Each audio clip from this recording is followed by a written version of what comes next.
Hi, I'm Brittany Spear. You might know me from our previous lists, our Ride Home reviews, our podcast now. That's our new thing. This is our favorite list to do of the year. These are my top 10 best movies of 2019. Now, just to remind everybody, these are just my opinions. I didn't get to see every movie. I only go to see movies that I think I'm gonna like unless I get dragged to them like Brightburn. Let's get started. I'm gonna jump right into my number 10 pick, and I'm gonna start off strong with Rocketman. Jeremy, was that your number 10 pick also? It was! Hey! I actually had this movie up a little higher, but for some reason, as I started to think about it a little more, I thought that I liked it, I really did like it, but number 10 seemed like a good spot enough for me. There's a lot of competition between Taron Egerton as Elton John and Rami Malek as Freddie Mercury, and honestly, I think that Taron just did a better job, and that's because, to me, Remy as Freddie wasn't convincing enough. Mercury? No looking back. I'm not in love with him. He's got a weird face. I really enjoyed Rocketman. The music was great. I loved the cinematic aspect in that it was shot kind of more like a Broadway musical. And we got to watch a gay sex scene, which... chef's kiss. Everybody knows I love a good one of those. My number 9 pick for Best Movie of 2019 is actually another Oscar contender, and it is Little Women.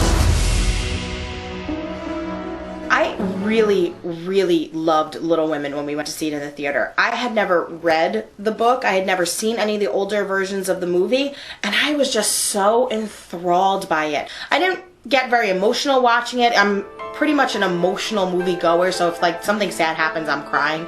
But I kind of knew already what some of the spoilery type things are going to happen. Thank you, friends. Laurie proposes to Joe, and she says no, even though she's still in love with him, and then he ends up marrying Amy. I really loved Little Women. I think that the acting was fabulous. Saoirse Ronan did a really great job. So did, what is her name? Florence Pugh. I don't know how to say her last name. Sorry, Florence. Hope that that was good. I really enjoyed the movie. Definitely a solid pick. My number 8 pick for the best movies of 2019 is Hustlas. Hustlers was great. I mean, Jennifer Lopez's body. Jesus Christ, that woman is 50-something years old, and I am 29, and I do not look like that. I don't think I will ever look like that. That and just the soundtrack in general was just so good, because it was like all that mid-2000s like hip-hoppy kind of music, and I was loving it. That was when I was like in high school, and when I was like going like clubbing when I was like 15. I don't know why 15 in quotes. I was 15. There are a lot of good things about the movie that I really enjoyed. It was very emotional to watch. I really liked the scope that it was a documentary post, and then it was going back and showing you all the things that kind of led to what the questioning or the line of questioning was about. I like stuff like that. My number 7, that's this many, pick is Avengers Endgame.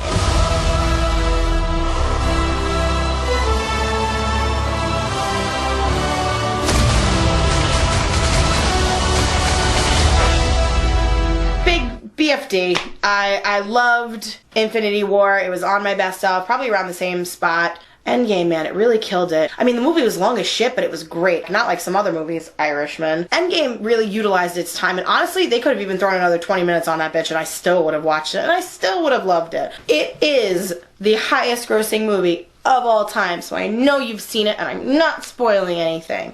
But Captain America with Thor's hammer, thirst trap, 100%. And then at the end, you know, when Tony ends up defeating Thanos with the help of all the other Avengers and he dies, it's sad. Plenty of people watch it and feel sadness. I do too. And I'm not even a huge Iron Man fan, but it was sad. And I appreciated that a comic book movie could really get that much out of me. My number 6 pick, sick as this many.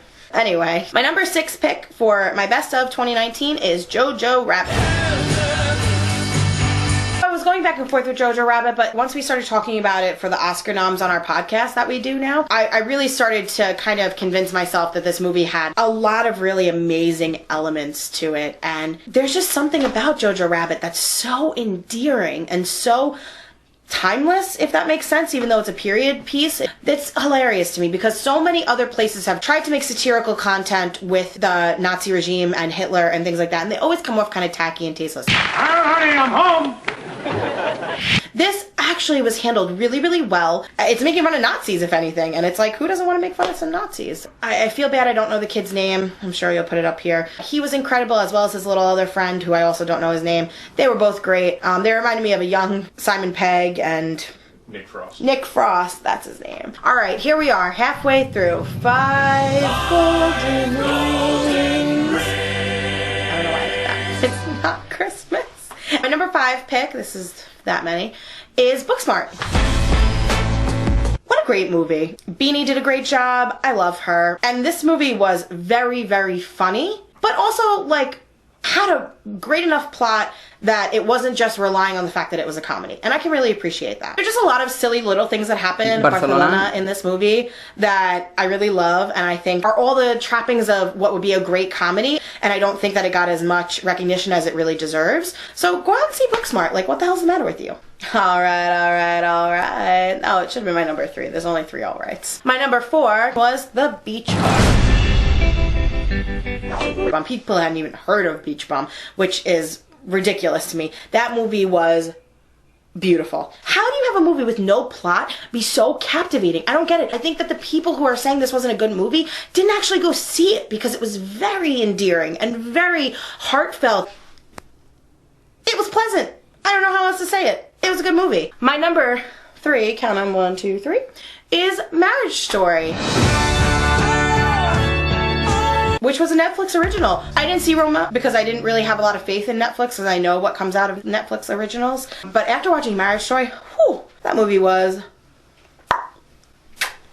just give it another chef's kiss because it was beautiful. I have a serious thing for Adam Driver and his big, stupid face. I love it. I love it. I would love to meet him and just be able to stare at his big, stupid face the whole time. Marriage Story is another one of those movies that's shot like a Broadway play, and I really appreciate that. When musicals happen, you're like, nobody ever just like breaks into song. There's not this much music prevalent in everybody's lives. But Marriage Story shows that you can kind of just break into song. I don't know if they can surprise musical you, but that's definitely what happened in this movie, and I loved it. I was here for it. It was great. My number 2 pick, get it, 2, is Frozen 2. I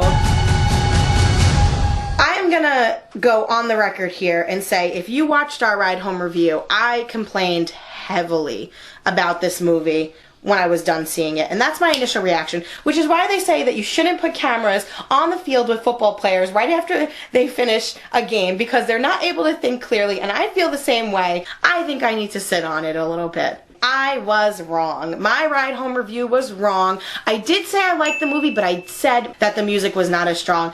You know what? Not only is it as strong, it is stronger than the original Frozen.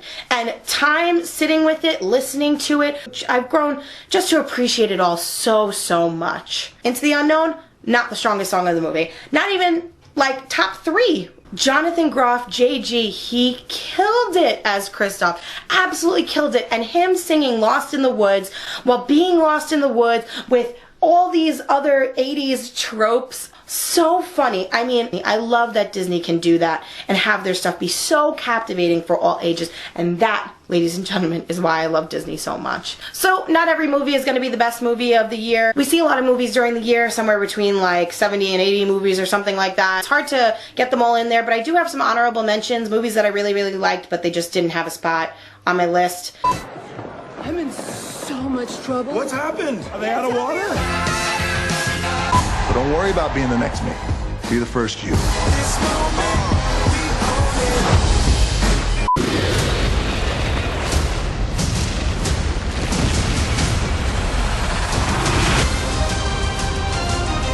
Here we are.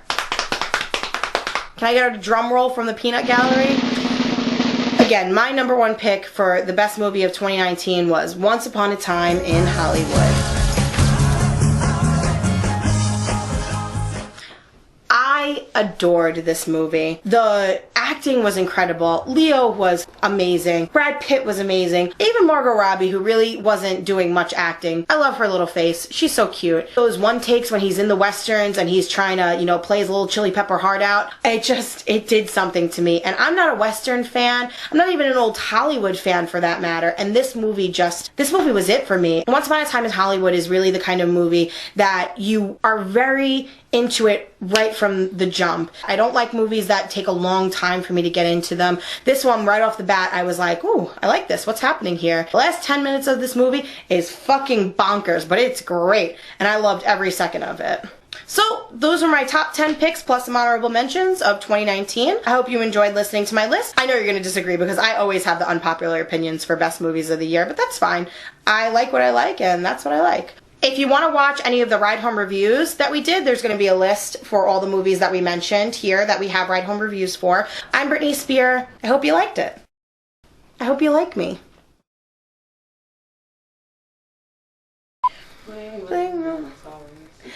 You got it. Nipply stripper. If I was a cartoon stripper and was also like a bunny, I would be Nipply Stripler. I'm gonna write that down. That name. I always see him as King Tut, you know, from Night at the Museum.